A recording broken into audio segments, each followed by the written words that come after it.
नमस्कार दोस्तों, स्वागत करता हूं आपका स्टडी क्रक्स पर। दोस्तों, आज 25 मई है।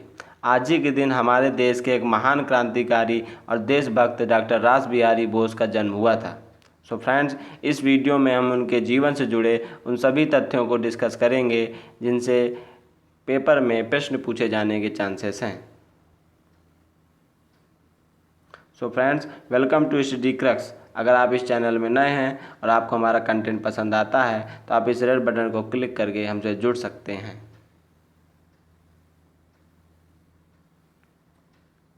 तो रास बिहारी बोस का जन्म 25 मई 1886 को हुआ था। बात करें जन्म स्थान की तो सुबालदह ग्राम, वर्धमान जिला, जो कि पश्चिम बंगाल में स्थित है, वहाँ पर इनका जन्म हुआ था। दोस्तों, पेपर में क्वेश्चन पूछ सकता है कि रास बिहारी बोस किस भारतीय राज्य से संबंधित थे, तो इसका राइट आंसर होगा पश्चिम बंगाल।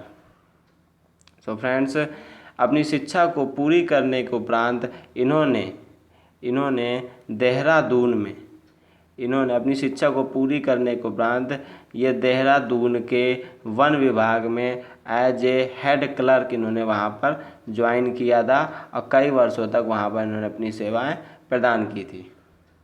इसी बीच वो कई क्रांतिकारी संगठनों के संपर्क में आए और उनके देश प्रेम की भावना को जोर मिला, प्रबल हुई वो भावनाएं। लेकिन ये भावनाएं उफन के सामने कब आई? जब दोस्तों 1905 में बंग भंग हुआ, यानी कि जब 1905 में बंगाल का विभाजन हुआ तब इनके मन में जितनी भी घृणा थी ब्रिटिश राज के प्रति वो सारी उफन के सामने आ गई और इन्होंने जो है क्रांतिकारियों से बम बनाना भी उसी दरमियान सीखा। बात करें इनकी राजनीतिक गुरु की तो रास बिहारी बोस अरविंद घोष के विचारों से अत्यधिक प्रभावित थे, इसलिए अरविंद घोष को उनका राजनीतिक गुरु माना जाता है।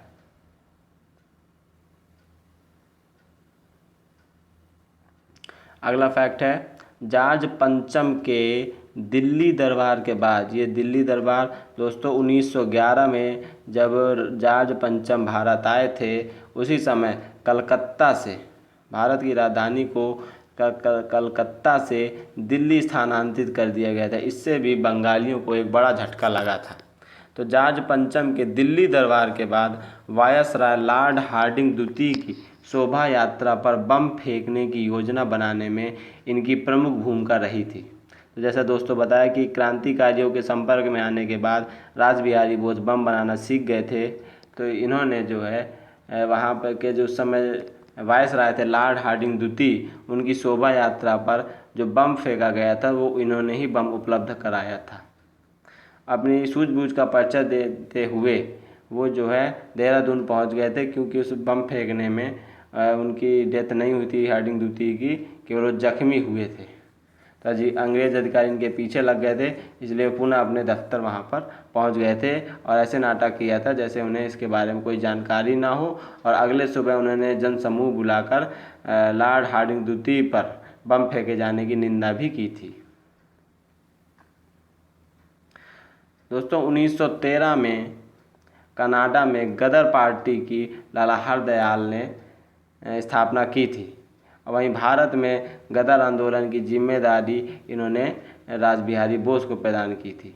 तो ये लिखा, भारत को स्वतंत्र कराने के लिए रास बिहारी बोस ने प्रथम विश्व युद्ध के दौरान गदर आंदोलन की योजना बनाई।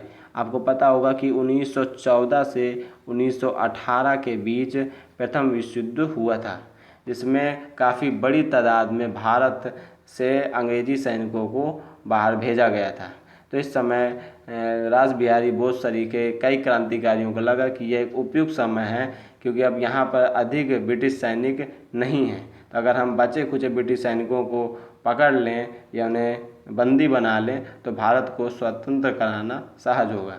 लेकिन ऐन मौके पर यह जो खबर है ब्रिटिश अधिकारियों तक पहुंच गई और क्रांतिकारियों को गिरफ्तार कर लिया गया और कई अंग्रेजी सैनिकों और खुफिया गुप्तचरों को रास बिहारी बोस के पीछे भी लगा दिया गया कि जाओ उन्हें भी पकड़ के लाओ, क्योंकि इस गदर आंदोलन के सूत्रधार रास बिहारी बोस ही थे। तो यहीं से दोस्तों उनका जापान निर्वासन चालू होता है, क्योंकि अब भारत में रहना उनके लिए खतरे से खाली नहीं था।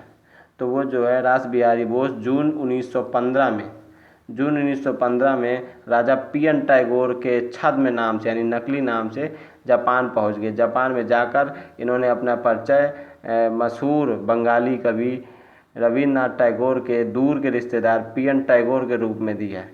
तो दोस्तों ये भी इम्पोर्टेंट क्वेश्चन है कि पी.एन. टैगोर किस क्रांतिकारी का छद्म नाम था। तो इसका राइट आंसर होगा रास बिहारी बोस।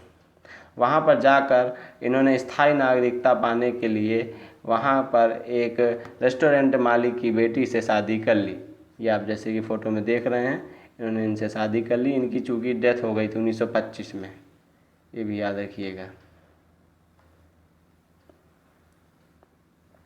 जापान में जाने के बाद वो वहाँ खाली नहीं बैठे रहे दोस्तों, वहाँ पर इन्होंने जो है अंग्रेजी के अध्यापक के रूप में कार्य किया, जापानी भाषा सीखी और वहाँ पर इन्होंने न्यू एशिया नामक समाचार पत्र भी प्रकाशित किए। ये पूछ सकता है कि न्यू एशिया पत्र के संपादक कौन थे या किसने प्रकाशित किया था। तो इसका राइट आंसर होगा रास बिहारी बोस।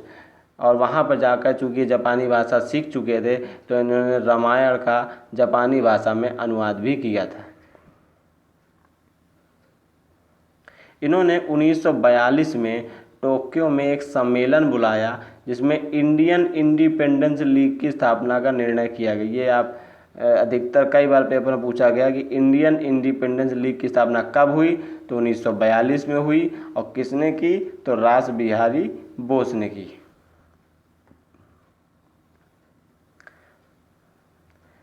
अब ये दोस्तों व्यतीत हो चुके थे क्योंकि 1905 में हुआ था जब से ये सक्रिय हो गए थे 1905 में, और 1942 होने आ गया था, लगभग 37 साल होने आ गए थे और देश को आज़ादी मिलती नहीं दिख रही थी। न जाने कितने आंदोलन हो गए, सत्याग्रह आंदोलन हो गए, लेकिन बार बार ये ब्रिटिश अधिकारी, ब्रिटिश शासन अपनी कमान संभाल लेता था, इसलिए व्यतीत होते जा रहे थे। इसलिए उन्होंने जापान से ही यानी कि देश के बाहर से ही देश को सैन्य शक्ति, हथियार उपलब्ध कराने का निर्णय लिया और आज़ादी के आंदोलन को तेज करने का प्रण किया।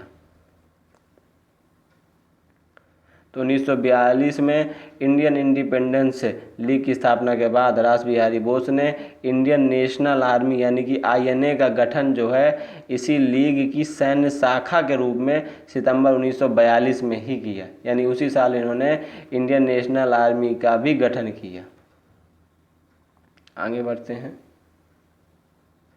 रास बिहारी बोस के निधन से कुछ समय पहले ही जापान सरकार ने उन्हें ऑर्डर ऑफ राइजिंग सन से सम्मानित किया था, क्योंकि जापान में रहकर इन्होंने जो है काफ़ी जापानी समुदाय के बीच कार्य किया, काफ़ी अध्यापन कार्य किया।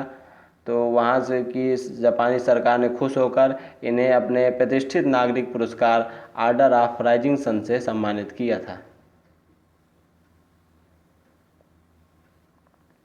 ये दोस्तों आप देख सकते हैं, ये जापान का प्रतिष्ठित नागरिक पुरस्कार है Order of the Rising sun.